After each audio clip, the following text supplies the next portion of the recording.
Good morning আমার ছোট্ট বন্ধুরা, তোমরা সবাই ভালো আছো নিশ্চয়? সবাই খাওয়া দাওয়া করে এসেছো? আচ্ছা, আজকে জানো তো আমরা খুব মজার একটা পড়া করবো। তার আগে তোমরা বলো তো, যখন তোমরা স্কুলে আসো তখন তোমাদের স্কুলের টাইম হয়েছে, এটা কে বলে দেয়? মা বলে দেয়। আচ্ছা, মা কোত্থেকে বলে দেয়? মা কি করে জানে যে স্কুলের টাইম হয়ে গেল?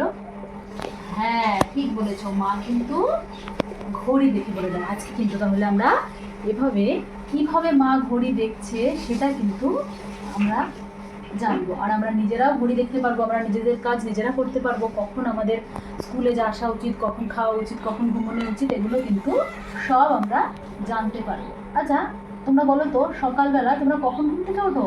ও, তুমি 6টায় ওঠো, আর তুমি 7টা, তুমি তুমি 9টায় ওঠো?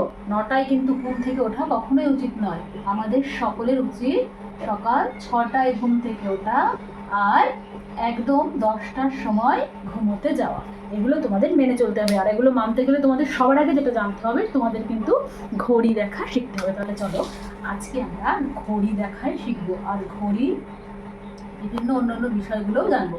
এটা কি বলতো, ঘড়ি ঠিক এরকম দেখতে হয়। তোমরা দেখেছো তো আমাদের শ্রেণীকক্ষে ঘড়িটা কিরকম? হ্যাঁ, ওটা চারকোনা, কিন্তু আমি যে ঘড়িটা আঁকলাম এটা কিন্তু গোল। তাহলে চলো আজকে কিন্তু আমরা কিভাবে ঘড়ি দেখা শিখি। ঘড়ি দেখা শিখি, চলো। আচ্ছা, তোমরা তো ঘড়ি দেখেছো নিশ্চয়ই। ঘড়িতে কটা কাঁটা থাকে বলো তো? ঠিক বলেছো, 3টে কাঁটা। একটা থাকে হচ্ছে বড় মোটা কাঁটা, সেটা হচ্ছে ঘন্টার কাঁটা। আর একটা থাকে আর একটু লম্বা একটু বড় কাঁটা, সেটা হচ্ছে মিনিটের কাঁটা। আর সবটা কিন্তু সেকেন্ডের কাঁটা। আজকে তাহলে আমরা জানবো এই কাঁটাগুলো। এই মোটা কাঁটাটা হচ্ছে ঘন্টার কাঁটা, তার চেয়ে একটু সরু কাঁটাটা হচ্ছে মিনিটের কাঁটা, আর সবচেয়ে তাড়াতাড়ি ছোটে সেটা কিন্তু সেকেন্ডের কাঁটা। তোমরা যেমন খুব তাড়াতাড়ি ছোটো, এই কাঁটাটাও দেখো খুব তাড়াতাড়ি ছুটতে পারে, ঠিক তোমাদের মতো। এবার দেখো তোমরা এগুলোর পরে আমরা সংখ্যাগুলো লিখে নিই। 1 2 3 4 5 7 8 9 10 11। তাহলে আমাদের সব সংখ্যাগুলো কিন্তু লেখা হয়ে গেল। এবার এই 12 আর 1-এর মাঝখানে আরও ঘর রয়েছে, সেখানে ঘরের সংখ্যা হচ্ছে 4টি ঘর। এভাবে ঠিক প্রত্যেক ঘরের মাঝখানে কিন্তু 4টি করে ঘর রয়েছে, যেই ঘরগুলোকে আমরা বলবো এক একটা মিনিট।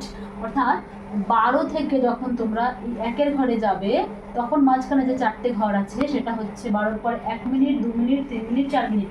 আর এই যে 1 2 3 4 5 এভাবে রয়েছে, এগুলোকে আমরা ধরবো 5 ঘর করে। অর্থাৎ যখন ঘড়ি এই কাঁটাটা মোটা কাঁটাটা আছে হচ্ছে 3-এর ঘরে, তাহলে আমরা ধরবো যে 3টে বাজে। কটা বাজে? 3টে। ঘড়িতে সময় কটা? 3টে। আর এই মিনিটের কাঁটাটা যেখানে থাকবে সেটা হচ্ছে, তার সাথে আমরা 3টে কত সেটা আমরা জানতে পারবো। দেখো 12টার ঘরে রয়েছে মানে শুধুমাত্র 3টেই বাজে। 12টার ঘরে যখন কাঁটা থাকে মিনিটের কাঁটা, তখন কিন্তু আমরা মিনিটের কাঁটাকে শূন্য ধরি, অর্থাৎ কটা বাজে এখন? 3টে বাজে। যদি এই কাঁটাটা আমাদের এই ঘরে থাকতো, 1-এর দিকে থাকতো, তাহলে আমরা কত বলতাম জানো?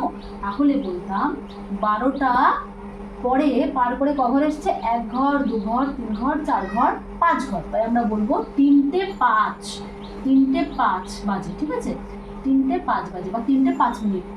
এই 5টা কি করে পেলাম? আমরা সবসময় 5-এর ঘরের নামটা পড়েছি না? 1-এর সাথে 5 গুণ করে পেলাম 5। অর্থাৎ এই 5টা কোথায় পেলাম? 1-এর সাথে 5 গুণ করে পেলাম। এভাবে প্রতিটা সংখ্যার সাথে আমরা যদি 5 গুণ করি তাহলে বলতে পারবো আমরা এর সাথে 5 গুণ করতাম হতো 3টে 10। ঠিক এভাবে যদি আমরা এগিয়ে যাই 3টে 15, 3টে 20, 3টে 25, 3টে 30, এভাবে আমরা 5 ঘর গ্যাপ দিয়ে দিয়ে, অর্থাৎ 5-এর ঘরের নামটা পড়ে পড়ে বুঝতে পারবো যে ঠিক কত বাজে ঘড়িতে। তাহলে তোমরা এবার বলো তো, এটা তো সেকেন্ডের কাঁটা, এটাকে বাদই দিলাম। মিনিটের কাঁটা ধরো এই ঘরে আছে, তাহলে তোমরা বলবে কত বাজে এখন। ভালো করে ভেবে বলবে কত বাজে। এর সাথে কত গুণ করবো? 5।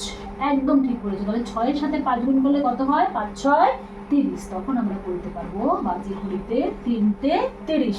3:30 বাজে। হ্যাঁ, এবার দেখো তোমরা ঘড়ির কাঁটাটা আমি কোথায় এঁকেছি, 9-এর ঘরে, তার মানে 9টা বাজে। তো বুঝতেই পারছি আমরা ঘড়িতে বাজে 9টা। তার সাথে কত মিনিট কি করে বুঝবো, আমি বলেছি একটা করে ঘর এগুলো তোমরা 5 ঘর করে গুণ করবে, তাহলে কত বাজে, 9টা কত, 5 × 5, 5 × 10, 3 × 5 = 15, 4 × 5 = 20, তাকে ক্রস করে আর একটা ঘর, তাহলে আমরা বুঝতেই পারছি 9:21 বাজে ঘড়িতে।